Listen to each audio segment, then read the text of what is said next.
सम्मान्य अतिथि। संध्या काल संध्या कृत्य समाप्त हुआ। भगवान बादरायण गर्भगृह में चले गए। ब्रह्मचारी अपने गर्भगृह के द्वार तक पहुंचाकर पादवंदन करके प्रांगण में लौट आया। अन्य वुटुक भी अपने अपने स्थानों को लौट गए। पार्षदगण इधर उधर दौड़ धूप करके अपना अपना काम करने लगे। अनावश्यक दीप भी बुझा दिए गए। अपना कार्य समाप्त करके पार्षदगण भी आश्रम विश्राम के लिए चले, किंतु वह तरुण ब्रह्मचारी प्रांगण में रह गया। पार्षदों को उसने कुछ आवश्यक आदेश दिए।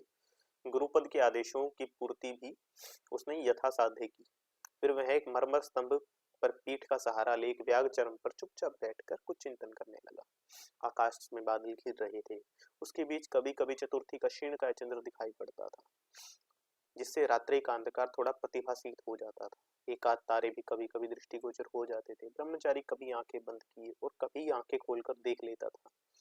उसका ध्यान गुरुपद की आज्ञा पर था। कौन वह सम्मान्य अतिथि आज रात को आने वाला है, जिनके लिए गुरुपद ने इतने यत्न से आदेश दिए हैं? उन्हीं की अभ्यर्थना के लिए उसने हठपूर्वक रात्रि जागरण करने का निश्चय कर लिया। 2 दंड रात्रि व्यतीत होने पर नीरव रात्रि में उसे प्रतीत हुआ जैसे सुदूर पर्वत उपत्यका में एक अस्फुटित शब्द रुक रुक कर आ रहा है। थोड़ी ही देर में वह सावधान होकर सुनने लगा। वह समझ गया कि अश्वपद की ध्वनि है। अश्व एक नहीं अधिक है। कुछ ही देर में मठ के पीछे के प्रांत द्वार पर प्राचीर के निकट कुछ आहट प्रतीत हुई। वह समझ गया कुछ अश्वारोही इधर आ रहे हैं। वह झटपट अपने उत्तरवासक को कमर पर लपेटकर मठ के प्रांत द्वार पर पहुंच गया। अंधेरे में पहले कुछ दिखा नहीं, फिर देखा कोई 10 हाथ के अंतर पर एक मनुष्य की छाया है। पाशारों में 2 अश्व हैं। उसने दोनों हाथ ऊंचे करके कहा, बनते अतिथि, आपका मठ में स्वागत है। मैं भगवान बादरायण की आदेश से आपके स्वागतार्थ प्रतीक्षा कर रहा था। ब्रह्मचारी का वचन सुनकर छाया मूर्ति अंधकार से आगे बढ़ी। मंदिर में क्षीण आलोक में ब्रह्मचारी ने देखा वह एक वृद्ध भट्ट है। उसके शस्त्र तारों के क्षीण प्रकाश में चमक रहे थे। वृद्ध ने मस्तक झुकाकर ब्रह्मचारी को अभिवादन कर कहा, हमें क्षमा करे बनते, मार्ग में बहुत वर्षा होने से हमें अति विलंब हो गया और असमय आपको कष्ट देना पड़ा। कोई हानि नहीं, भगवान ने प्रथम ही मुझे आदेश दे दिया था। परंतु इतना कहकर भी ब्रह्मचारी कुछ असमंजस में पड़ गया। वह सोचने लगा कि यह साधारण वृद्ध भट्ट ही क्या सामान्य व्यक्ति है, जिसने उसे भंते कहकर और अभिवादन करके अपनी लघुता प्रकट की। वह ध्यान से आगंतुक की ओर देखने लगा। आगंतुक ने कहा, भगवान वादारण त्रिकालदर्शी है, और तब पीछे खड़ी दूसरी छाया मूर्ति की ओर देखा। ब्रह्मचारी ने उसे अभी नहीं देखा था। वह छाया मूर्ति भी आगे बढ़ी। ब्रह्मचारी उसे उस धूमिल प्रकाश में देखकर स्तंभित रह गया। वह स्वप्न में भी नहीं सोच सका था कि जिस सम्मान्य अतिथि की वह प्रतीक्षा कर रहा है वह कोई महिला है। उसने एक ही दृष्टि में देखा, महिला असाधारण सुंदरी और गौरवशालिनी है। उसने आगे बढ़कर युवा ब्रह्मचारी से मधुर शब्दों में कहा, बनते ब्रह्मचारी, हम लोग बहुत थक गए हैं, वस्त्र भी सब भीग गए हैं, अश्व को भी दाना पानी नहीं मिला। कष्ट करके अभी हमारे विश्राम की व्यवस्था कर दीजिए। प्रभात में हम भगवान बादरायण की पाद वंदना करेंगे। असुविधा के लिए क्षमा कीजिए। तरुण ब्रह्मचारी को जब गुरुपद ने आग्रह पूर्वक एक संभ्रांत अतिथि के आने का संकेत किया, तब वह अवश्य ही कोई महिमा महिम अतिथि होगा, ऐसे समझकर युवक विनय से बोला, देवी इधर से पधारे। आगे आगे ब्रह्मचारी और उसके पीछे पीछे अतिथि पेचीदे मार्गों से घूमते हुए मठ के भीतर प्रांगण में गए। वृद्ध भट्ट ने संकोच से कहा, किंतु अश्व, उनकी व्यवस्था हो जाएगी, अब चिंता ना करें। फिर कोई नहीं बोला। ब्रह्मचारी ने एक सुसज्जित कक्ष में अतिथियों को ला खड़ा किया। कक्ष में विश्राम और सुख के सब राजसी साधनों को देखकर अतिथि स्तंभित रह गए। महिला ने मृदु मंद हास्य में कहा, भगवान बादरायण का ऐसा वैभव है? ब्रह्मचारी ने संकुचित होकर कहा, समुचित व्यवस्था नहीं कर सका, गुरुपद ने संध्या समय ही आदेश दिया था। हमें केवल विश्राम की ही आवश्यकता है। नहीं नहीं, कुछ नहीं, हमें केवल विश्राम की ही आवश्यकता है। तो देवी सुख से विश्राम करें। थोड़ा गर्म दूध और हविष्यान मैं अभी भिजवाता हूँ। साधु ब्रह्मचारिणी, किंतु भगवान बादरायण को हमारे आगमन की सूचना होनी आवश्यक है। उसकी आवश्यकता नहीं।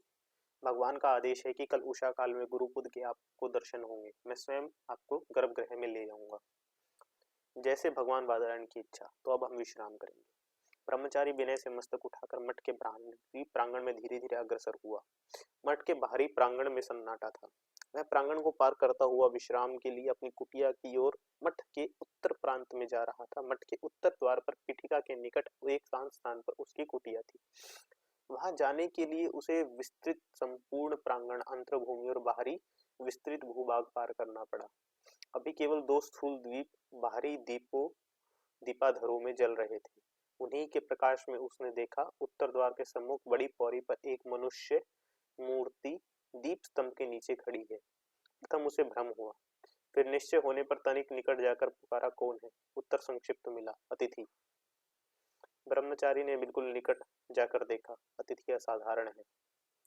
वह एक दीर्घकाय, बलिष्ठ और गौर वर्ण पुरुष। उसकी मुखाकृति अति गंभीर, आकर्षक और प्रतिभाशाली है। उसकी बड़ी बड़ी आंखों से शक्ति का स्रोत बह रहा है। उसके वस्त्र बहुमूल्य हैं, उष्णीय और मणि उस अंधकार में भी शुक्र नक्षत्र की भांति चमक रही है। कमर में एक विशाल खड्ग है और हाथ में एक भारी बर्छा। खड्ग पर मणि माणिक्य जड़े हैं और उस अंधकार में भी चमक रहे हैं। वह थकित भाव से अपने बर्छे का सहारा लेकर खड़ा है। देखकर ब्रह्मचारी 2 कदम पीछे हट गया। फिर ससंभ्रम आगे बढ़कर उसने कहा, भंते, मैं आपकी क्या सेवा कर सकता हूँ? मुझे रात्रि व्यतीत करने के लिए थोड़ा स्थान चाहिए और यदि थोड़ा गर्म दूध मिल जाए तो अत्युत्तम है। ब्रह्मचारी ने कुछ असमंजस में पड़कर बोला, किंतु इस समय उपयुक्त नहीं। आयुष्मान, शिष्टाचार की आवश्यकता नहीं। भगवान वादरायण के पुनित स्थान में सब उपयुक्त है। तब आप आइए मेरी कुटी में। और बातचीत नहीं हुई। कुटी में आकर ब्रह्मचारी ने दीपक जलाया। इस बार उसने अतिथि की ओर देखा। अपनी क्षुद्र और दरिद्र कुटिया में इस अतिथि के लाने के कारण वह संकुचित हो गया। कुटिया छोटी ही थी। उसके बीच में एक काष्ठ फलक पर कृष्णाजित बिछा था। एक भद्र पीठ पर जल का पात्र, थोड़ी पुस्तकें और 1-2 आवश्यक वस्तुएं ही वहां थी। वहां प्रकुंडीय पर 2 उत्तम धनुष और एक विशाल बर्छा तथा कई उत्कृष्ट खड्ग लटक रहे थे। अतिथि ने क्षण भर में ही दृष्टि घुमाकर सारी कुटिया और वहां की सामग्री को देख डाला। फिर हंसकर कहा, अच्छा, तो यह तुम्हारी ही कुटी है आयुष्मान? जी हाँ बंदे। और ये पुस्तकें कृष्णाजिन? यह मेरे ही उपयोग की है। बहुत ठीक, परंतु ये शस्त्रास्त्र? उसने हठात एक धनुष को दीवार से खींचकर क्षण भर में ही उसके प्रत्यंचा चढ़ा दी। तरुण ने अतिथि के असाधारण सामर्थ्य और हस्त लाघव से चमत्कृत होकर कहा, कभी कभी गुरुपुत्र मुझे अभ्यास कराते हैं। साधु आयुष्मान, इसकी कभी आवश्यकता पड़ सकती है। उन्होंने रहस्यपूर्ण हास्य होठों पर लाकर धनुष को दीवार पर टांग दिया। तो मैं इसे कृष्णाजनी पर विश्राम करूंगा, किंतु तुम? मेरे लिए बहुत व्यवस्था है बनते। इस पात्र में दूध है और सूखा हुआ कौशय प्रायावर है और कौजव खूंटी पर है। ठीक है आयुष्मान, किंतु तुम्हारा नाम क्या है? माधव बनते, किंतु गुरुपद मुझे मधु कहते हैं। तो मैं भी यही कहूंगा, मधु आयुष्मान। अब मैं विश्राम करूंगा। क्या भगवत पाद में निवेदन करना होगा? नहीं, प्रभात में देखा जाएगा। बटुक क्षण भर कुछ सोचकर चला गया। कुछ वह सोच रहा था कि अधिकारपूर्ण स्वर से बात करने वाला तेजस्वी अतिथि कौन है, और वह असाधारण महिला। आज 2 महार्घ अतिथि मठ में आए हैं, किंतु गुरुपद ने तो एक का ही संकेत दिया था। वह संकेत किसके प्रति था? बहुत देर तक बटुक विचार करता रहा। फिर वह अलिंद के एक स्तंभ का ठासना लेकर आकर सो गया। भाग 43। गर्भगृह में। गर्भगृह में माधव ब्रह्मचारी के साथ हठात अम्बपाली को आते देख भगवान वादरायण व्यास ने आश्चर्य मुद्रा से कहा, अरे देवी अम्बपाली। माधव ब्रह्मचारी ने जो ही वह अतिश्रुत नाम सुना, वह अचकाचकर अम्बपाली की ओर ताकता रह गया। अम्बपाली ने पृथ्वी की पर गिरकर प्रणिपात किया। भगवान वादरायण ने स्वस्ति कहकर कहा, तुम्हारा कल्याण हो। जनपद कल्याणी अम्बपाली कहो, तुम्हारा यह अकस्मात आगमन क्यों? अविनय क्षमा हो, मैं प्रथम से बिना ही आदेश पाए चली आई, किंतु सर्वदर्शी भगवत पाद ने इस अकिंचन के विश्राम आतिथ्य की जो असाधारण व्यवस्था की, उससे मैं अति कृतार्थ हुई। किंतु भगवान वादरायण ने तरुण बटुक की ओर प्रश्न सूचक दृष्टि से देखा। ब्रह्मचारी ने अटकते हुए कहा, पाद का आदेश यथाशक्ति पालन किया गया है। क्या रात्रि में और कोई अतिथि नहीं आए? माधव ने सावधान मुद्रा में कहा। एक राजवर्गीय सामंत भी आए हैं। इसी समय एक छाया ने गर्भगृह में प्रवेश किया। उसे देखकर भगवान वादरायण कुछ असंयत हुए। फिर दोनों हाथ जो उठाकर कहा, मगध सम्राट की जय। तब तक मगध सम्राट का मस्तक भगवान वादरायण के चरणों में झुक गया। सम्राट का नाम सुनते ही माधव स्तंभित रह गया। वह अपनी विनय पर विचार करने लगा। भगवत पाद के संकेत में उसने आसन की व्यवस्था की। स्वस्थ होकर बैठने पर सम्राट ने हंसकर कहा, भगवत पाद का आशीर्वाद विलंब से मिला। प्रसन्नजीत ने मुझे करारी हार दी है। अभियान के समय मैं भगवत पाद का दर्शन नहीं कर सका। वार्षाभी विधुरब ने मुझे डुबोया। उसी ने लिखा था कि श्रावस्ती पर अभियान का यही समय है। बूढ़े कामुक महाराज प्रसन्नजीत अब कुछ न कर सकेंगे। वे कौशाम्बीपति उदयन से उलझे हुए हैं और सेनापति कार्यान से मिलकर मैं संपूर्ण सेना में विद्रोह करूंगा और सम्राट उसी के बल पर श्रावस्ती पर चढ़ दौड़े। भगवान वादरायण ने मंद स्मित में कहा। सम्राट ने लज्जा से सिर झुका लिया। भगवान वादरायण फिर से बोले, बंधुलमल और उसके 12 परिजनों के विक्रम का परिचय नहीं किया? आर्य वर्षकार ने आपत्ति की थी। वह पूरी शक्ति चंपा विजय में लगाकर तब इधर उधर ध्यान देने के पक्ष में थे। किंतु कुछ देर चुप रहने के पर भगवान वादरायण ने कहा, आप कब आए? मध्य रात्रि के बाद। मैं अश्व पर निकला था, पर राह में वह मर गया। तब नौका पर चला। एक स्थल पर नौका उलट गई। तब मैं तैरकर मध्य रात्रि में यहाँ पहुंचा। आयुष्मान मधु का मैंने रात आतिथ्य ग्रहण किया और उसी की कुटिया में रात व्यतीत की। भगवान वादरायण ने प्रश्न सूचक दृष्टि से माधव की ओर देखा। मधु ने लज्जित होकर कहा, अविनय क्षमा हो, मैं सम्राट को पहचान ना सका। गुरुपद का आदेश कदाचित। वह अम्बपाली की ओर देखकर चुप हो गया। अम्बपाली की ओर अभी तक सम्राट की दृष्टि नहीं गई थी। अब उन्होंने भी इधर देखा। घृतदीप के मंद पीत प्रकाश में अम्बपाली उन्हें एक सजीव चंपक पुष्प गुच्छ जैसी दिखाई पड़ती थी। इसी बीच भगवान वादरायण खिला खिलाकर हंस पड़े। दोनों ने चकित होकर उनकी ओर देखा। उन्होंने कहा, खूब हुआ, सम्राट के लिए जो व्यवस्था की गई थी उसका देवी अम्बपाली ने उपभोग किया। फलतः सम्राट को माधव की कुटिया के काष्ठ फलक पर रात्रि व्यतीत करनी पड़ी। अम्बपाली ने आगे बढ़कर बद्ध होकर सम्राट का अभिवादन किया। फिर मधुर कंठ से कहा, सम्राट की जय हो, मुझसे अनजाने में ही यह अपराध हो गया। सम्राट ने हंसकर कहा, अप्रतीत हुआ यह जानकर कि जनपद कल्याणी अम्बपाली ने मेरे नियोजित कक्ष में शयन सुख उठाया और हर्षित हुआ, अनुग्रहित हुई। भला एक अनुग्रह तो स्वीकार किया देवी अम्बपाली ने। मुझे प्रसन्नजीत के पराजित होने का शोभ नहीं है। सम्राट ने हंसकर दोनों हाथ फैलाए। भगवान वादरायण ने हंसकर कहा, लाभ है, लाभ है। सुश्री अम्बपाली, तो मैं आज रात्रि में तुमसे वार्तालाप करूंगा। जैसी आज्ञा भगवान। उसने प्रथम भगवान वादरायण को और फिर मगध सम्राट को सिर झुकाकर अभिवादन किया और कक्ष से चली गई। एकांत होने पर भगवान ने कहा, तो आपकी महत्वाकांक्षा ने वर्षकार की बात पर विचार नहीं करने दिया। इसी से तो भगवान करारी हार खाई। परंतु वैशाली में ऐसा अवसर ना आने पाएगा। क्यों? भगवत पाद जब सतत भाव से अवगत हैं, तो मैं आशीर्वाद की आशा करता हूँ। सम्राट को उसकी क्या आवश्यकता है? विजय के लिए सेना और कूटनीति यथेष्ट है। किंतु यह तो भगवत पाद का कोप वाक्य है। भगवान प्रसन्न हो। भगवान वादरायण ने मंद हास करके कहा, नहीं नहीं सम्राट, कोप नहीं। परंतु सम्राट और विरक्तों का दृष्टिकोण सदा ही पृथक रहता है। परंतु भगवान, जहां जनपद हित और व्यवस्था का प्रश्न है, वह सम्राट और विरक्त एक ही मत पर रहेंगे। फिर भी सम्राट विरक्त सदा कर्तव्य पर विचार करेगा और सम्राट अधिकारों पर।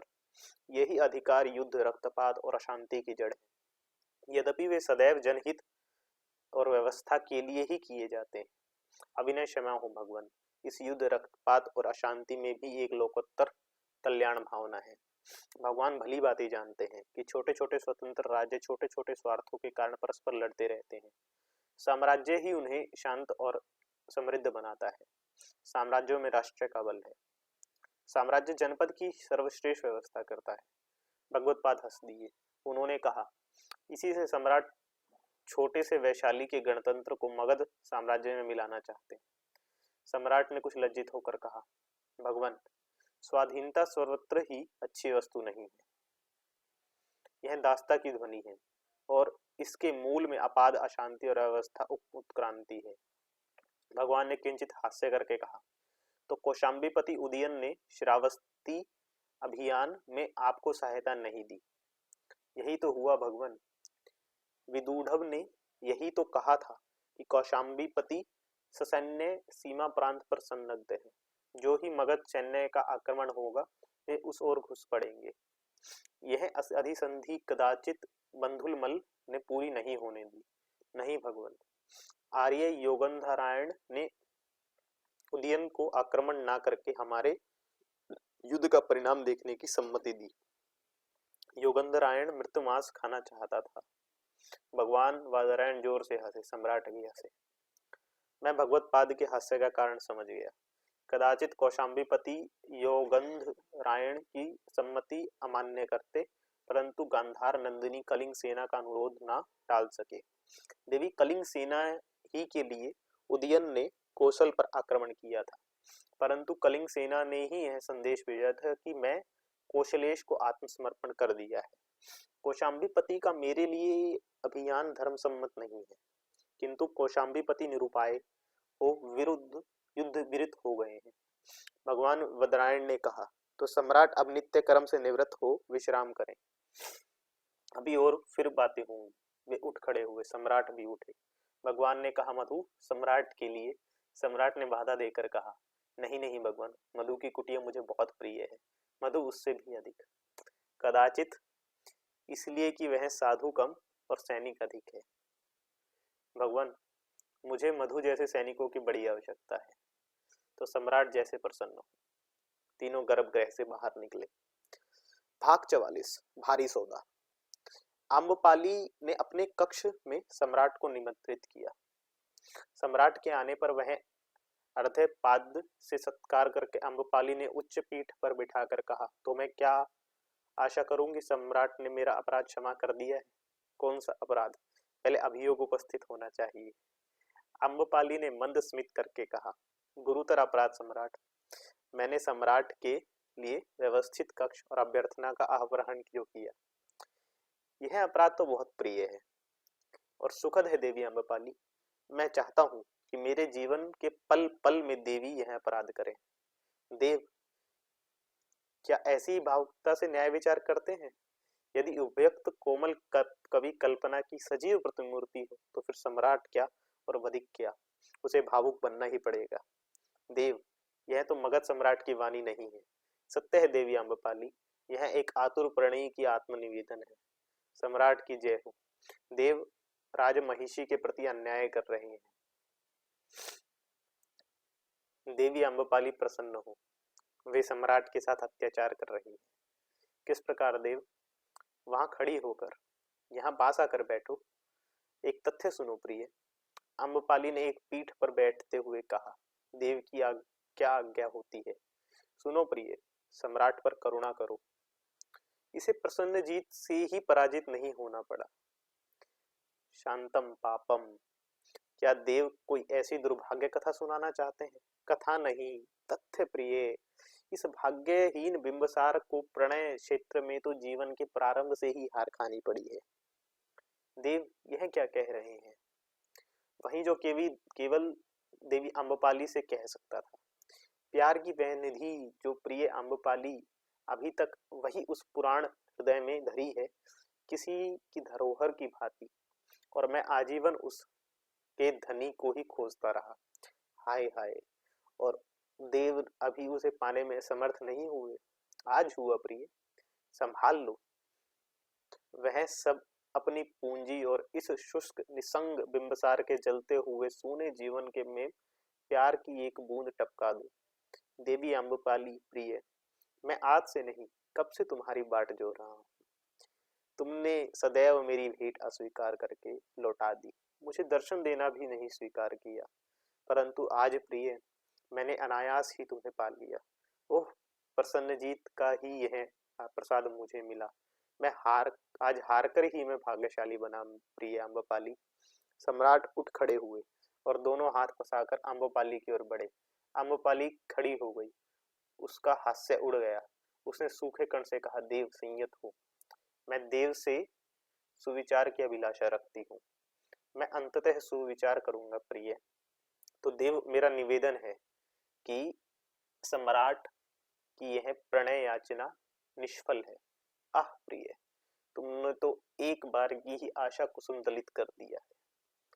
सुनिए महाराज, आप सम्राट हैं और मैं वैश्या, हम दोनों ने ही प्रणय के अधिकार को खो दिया है। किंतु प्रिय, हम मानव तो हैं, मानव के अधिकार वे भी हमने खो दिए हैं। तो जाने दो, कृमि, कीट, पतंग, पशु जितने प्राणी हैं, क्या उनकी भांति भी हम प्रेम का आनंद नहीं ले सकते? दो निरह पक्षियों की भांति भी नहीं? नहीं देव नहीं। जैसा वैश्या होना मेरे लिए अभिशाप है, वैसा ही सम्राट होना आपके लिए। प्रेम के राज्य में प्रवेश करना हम दोनों के लिए निषिद्ध है। हम लोग प्रेम का पुनीत प्रसाद पाने के अधिकारी ही नहीं रहे। तो आओ प्रिय, हम इस अभिशाप को त्याग दें। मैं इस दूषित अभिशापित सम्राट पद को त्याग दूं और तुम इस ग्रहित वैश्या के जीवन को। सम्राट यही कह चाहते हैं, परंतु यह संभव नहीं है देव।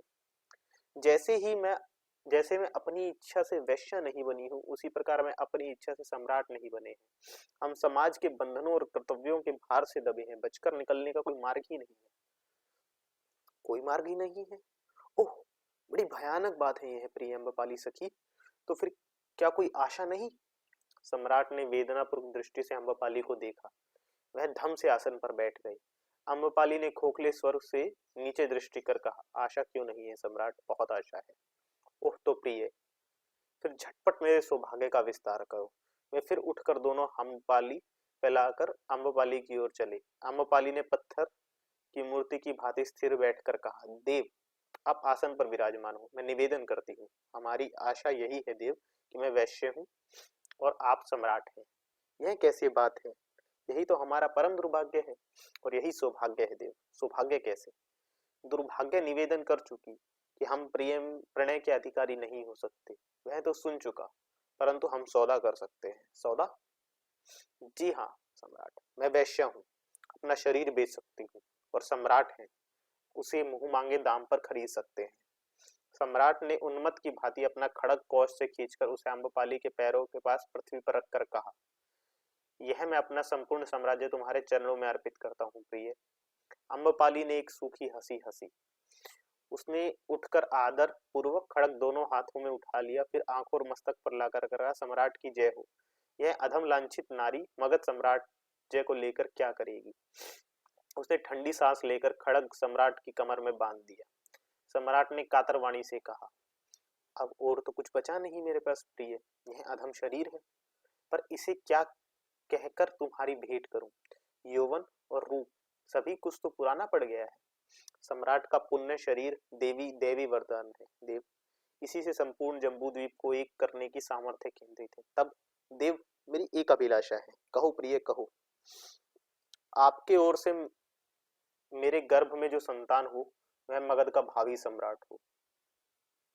सम्राट ने फिर खड़ग कोष से खींचकर ऊपर उठाया और उच्च स्वर में कहा, मैं शिशु नागवंशी मगधपति बिंबसार अपने साम्राज्य की शपथ लेकर यह प्रतिज्ञा करता हूँ कि देवी आम्रपाली के गर्भ से मेरे औरस से जो पुत्र होगा वह मगध का भावी सम्राट होगा। हुआ महाराज। आम्रपाली आंखों से आंसू भरकर उठी और सौरभमय पुष्पहार उसने सम्राट की गले में डाल दिया और झुककर सम्राट के चरण छुए। सम्राट ने हर्षित होकर उसे उठाया और कंठ से बहुमूल्य मुक्ता माल निकालकर उसके गले में डाल दी और कहा, प्रसन्नजीत के लुटेरों से केवल यही बच पाई प्रिय। सो वह यहाँ लुट गई। अम्बपाली ने हंसकर सन्निग्ध स्वर में कहा, नाना खूब अच्छी तरह सुरक्षित ठौर पहुंच गई, अब लुटने पिटने का भय ही ना रहा। यह कहकर उन्होंने अम्बपाली का हाथ पकड़ लिया और आहिस्ता से छुड़ाकर अम्बपाली ने कहा, देव प्रसन्न हो, सम्राट की एक मर्यादा है और मगध के भावी सम्राट की माता की भी। इतनी निष्ठुर ना बनो प्रिय। सुनिए देव, सम्राट को मगध के भावी सम्राट की माता के हृदय का एक कांटा दूर करना होगा, नहीं तो आपके पुत्र को लजाना पड़ेगा। कहो अम्बपाली, अपना अभिप्राय कहो। सम्राट ने आसन पर बैठकर जलद गंभीर स्वर में कहा, दुहाई सम्राट की, लिच्छवी गणतंत्र ने मुझे बलिष्ठ धिक्कृत कानून के अनुसार वैश्य बनाया है। सम्राट का मुंह लाल हुआ आया। अम्रपाली ने आंखों में आंसू भरकर कहा, देव, मेरा अपराध यही था कि मैं असाधारण सुंदरी थी। मेरा यह अभियोग है कि वैशाली गण को इसका दंड मिलना चाहिए। सम्राट ने हाथ उठाकर कहा, मैं प्रतिज्ञा करता हूं कि मैं अष्टकुल के लिच्छवी गणतंत्र का समूल नाश करूंगा। और सप्त भूमि प्रसाद के कलुषित वातावरण में अम्बपाली के होठ कांप गए। सम्राट ने कहा, नहीं नहीं प्रिय, देवी अम्बपाली को मैं राजगृह के राजमहल्ले में ले जाकर पट राजमहिषी के पद से अभिषिक्त करूंगा, प्रतिज्ञा करता हूँ। अनुग्रहित हुई देव, आज मेरा स्त्री जन्म सार्थक हुआ। अब मुझे एक निवेदन करना है, कहो प्रिय, अब मैं तुम्हारा क्या प्रिय कर सकता हूँ। देवी, आपकी चिरकिंकरी अम्बपाली इस समय तक विशुद्ध कुमारी है और वह आपकी आमरण प्रतीक्षा करेगी। मैं कृतार्थ हुआ प्रिय, आह्लादित हुआ। सम्राट उठ खड़े हुए। अम्बपाली ने उनके चरण छुए। सम्राट ने उसके मस्तक पर अपना हाथ रखा, कक्ष से बाहर हो गए। अम्बपाली आंखों में आंसू भरे वैसे ही खड़ी रही, उसके होठ कांप रहे थे। भविष्य कथन। भगवान बादरायण दीपाधार के निकट बैठकर भुजपत्र पर कुछ लिख रहे थे। माधव ने भू प्रणिपात करके देवी अम्बपाली के आगमन का संदेश दिया। दूसरे ही क्षण अम्बपाली ने साष्टांग दंडवत किया। भगवान ने कहा, अब कहो शुभ है अम्बपाली, मैं तुम्हारा क्रिया प्रिय कर सकता हूँ। अम्बपाली मौन रही। संकेत पाकर माधव चले गए। उसके जाने पर अम्बपाली ने कहा, भगवान, इस समय क्या किसी गुरुतर कार्य में संलग्न है? नहीं नहीं, मैं तुम्हारी ही गणना कर रहा था। इस भाग्यहीन के भाग्य में अब और क्या है? बहुत कुछ कल्याणी, तुम्हारा सौदा सफल है। तुम मगध के सम्राट की माता होगी। किंतु, अम्बपाली ने विस्मित होकर कहा, भगवान सर्वदर्शी है, पर किंतु क्या? किंतु साम्राज्ञी नहीं। अम्बपाली के होठ कांपे, पर वह बोली नहीं। भगवान ने फिर कहा, और एक बात है शुभे। वह क्या है भगवान? तुम वैशाली गणतंत्र की जन हो, वैशाली का अनिष्ट ना करना। अम्बपाली के भू कुंचित हुए। यह देखकर भगवान बादरायण हंस दिए। उन्होंने कहा, गणतंत्र पर तुम्हारा रोष स्वाभाविक है, उसी कानून के संबंध में ना, भगवान, उस धिक्कृत कानून के संबंध में। पर यह बात तो अब पुरानी हुई। फिर तुमने उसका मुंह मांगा शुल्क भी पाया, अब भी तुम्हारा रोष नहीं गया? नहीं भगवान, नहीं। फिर यह सौभाग्य? मगध साम्राज्ञी के ना होते हुए मगध साम्राज्य की राजमाता का लांछित हास्यास्पद पद। अम्बपाली ने घृणा से होठ सिकोड़े और क्रोध से उसके नथुने फूल गए। भगवान बादरायण विचलित ना हुए। वे मंद स्मित करके अचल बैठे रहे। अम्बपाली एकटक उनकी भ्रुकुटी पर चिंता प्रवाह देखती रही। भगवान ने मृदु मंद स्वर में कहा, केवल यही नहीं, किंतु और कुछ, बहुत कुछ। वह क्या? भगवत पाद क्षण भर गहन चिंता में डूबे रहे। फिर जलद गंभीर वाणी में बोले, शुभे अम्बपाली, तुम विश्वश्रुत साध्वी प्रसिद्ध होगी। भगवान, मैं अधम वैश्य? शुभे, जिसके चरण तल की अपेक्षा मगध साम्राज्य का चक्र भी लघु है, उसे यह आत्म प्रताड़ना शोभा नहीं देती। फिर उन्होंने भाव गंभीर हो दोनों हाथ उठाकर कहा, तुम्हारा कल्याण हो। तुम वैशाली की जनपद कल्याणी हो। एक बार तुमने आत्मदान करके वैशाली को ग्रह युद्ध से बचा लिया था, और अब तुम तामसिक रोष में जनपद का अनिष्ट न करना। व्यक्ति का समष्टि की प्रतिष्ठा भी बड़ी है, स्वार्थ भी बड़ा है। व्यक्ति का स्वार्थ है, परंतु समष्टि का सर्वार्थ उपादेय। भगवत पाद यह कुछ देर मौन रहे, फिर बोले, त्याग संसार में महाश्रेष्ठ है। त्याग से अरिष्ट अनिष्ट सब टल जाता है। तुम जब देखो कि तुम्हारे द्वारे वैशाली का, उत्तराखंड के एकमात्र गणतंत्र का अनिष्ट हो रहा है, तब कोई महान त्याग करना, अनिष्ट टल जाएगा। मेरा यह वचन भूलना नहीं शुभे, नहीं तो वह महासौभाग्य तुम्हें नहीं होगा। मैं याद रखूंगी भगवान। तुम्हारा कल्याण हो भद्रे। अब तुम अपने आवास को जाओ। अम्बपाली बड़ी देर तक भगवान बादरायण के व्यास के चरणों में चुपचाप पृथ्वी पर पड़ी रही, फिर आंखों में आंसू उठाती हुई बहाकर चल दी। भाग 46 साम्राज्य। अब भगवत पाद जो आदेश थे, साम्राज्यों के विधाता विचारशील मनुष्य नहीं होते सम्राट, वे लोही यंत्र होते हैं। वे अपनी गति पर जब तक चलते जाएंगे जब तक वे टूटकर चूर चूर नहीं हो जाते। उनकी राह में जो आएगा उसका विध्वंस होगा। किंतु भगवान, जन्म का मूल उद्देश्य निर्माण है, विध्वंस नहीं। किंतु बाधाएं यदि ध्वस्त ना हो तब निर्माण का अतिरेक भी एक अभिशाप है सम्राट। यदि निर्माण के लिए ही ध्वंस हो, नहीं भगवान, आवश्यकता ही के लिए निर्माण होता है। तो जनपद का सैन्य बल से आक्रांत करने की क्या आवश्यकता है? निरंतर युद्ध कितनी घृणा, संदेह और वैर बिखेरते हैं, परंतु व्यवस्था भी तो स्थापित करते हैं। व्यवस्था जहां अधिकारों पर आरूढ़ होती है वहां जनपद कल्याण नहीं होता। वह व्यवस्था जनपद कल्याण के लिए होती भी नहीं, अधिकार रूढ़ कुछ व्यक्तियों ही के लिए होती है, जिनकी आवश्यकता इतनी बढ़ जाती है कि वे जनपद का संपूर्ण प्राण, धन और श्रम हरण करके भूखी प्यासी ही बनी रहती हैं। किंतु भगवान, शक्ति का विराट संगठन सदैव जनपद का रक्षण करता है। कहाँ कुरुक्षेत्र में आर्य और शंकरों की चरम शक्ति का प्रदर्शन हुआ, परंतु शक्ति संचय के द्वारा जनपद कल्याण करने में वासुदेव कृष्ण कृत्य न हुए। कुरुक्षेत्र में केवल महाविनाश ही होकर रह गया। उसमें दोष कहाँ था? आपात दोष था। किस सुद्देश्य में कुरुक्षेत्र में 18 अक्षौणी सेना का संहार किया गया? जनपद कल्याण किस भावना से पृथ्वी के लाखों तरुणों को बर्बर पशु की भांति उत्तेजित करके एक दूसरे के हाथ से निर्दयता पूर्ण वध करा डाला गया? पांडवों को राज्य का भाग दिलाने के लिए जनपद का इतना धन जन क्यों क्षय किया गया? सम्राट, आज भी वही प्रयोग कर देखिए।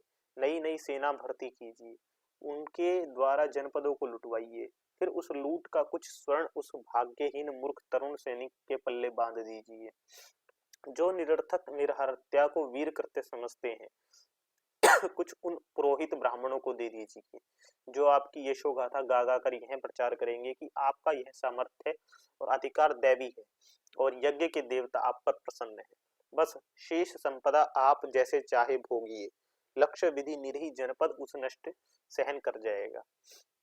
भगवान बादरायण कुछ देर क्षितिज पर टमटमाते तारे को देखते रहे, फिर उन्होंने कहा, सम्राट, आर्यों ने जो अपने पाप का फल पा लिया है, उन्होंने जीवन में भूलों पर भूले की, भारत की उर्वरा भूमि में आकर भी उन्होंने अपना विनाश किया। हिमालय के उस ओर से आने वाली कुरु पांचालों की शाखाओं से यदि उत्तर कुरु के भारतों का संघर्ष ना होकर दोनों ने संयुक्त जाति बनती तो कैसा होता। परंतु उत्तर कुरु के देवगण अपनी विजय के गर्व में मत रहे, वहीं खप गए। आर्यव्रत में उनका प्रसार ही ना हो पाया। इधर ये पौरव दक्षिण के द्रविणों का आक्रांत कर उनसे मिल गए। आर्यों की यह पहली भूल थी। इसके बाद उन्होंने राजन्यों, पुरोहितों और फिर विषयों की न्यारी न्यारी शाखाएं चलाई। अनुलोभ प्रतिलोभ विवाह प्रचलित किए। ब्राह्मणों ने दक्षिणा में और क्षत्रियों ने विजयों में सुंदरी दासियों के रेवड़ भर लिए। परिणाम यही हुआ जो होना था। अनगिनत वर्ण संकर संतानें उत्पन्न हो गई। पहले उन्होंने अपने पिता के कुलगोत्र में ही रखा और दाय भाग नहीं किया, परंतु बाद में इन आर्यों ने अपने कुलगोत्र से च्युत कर दिया।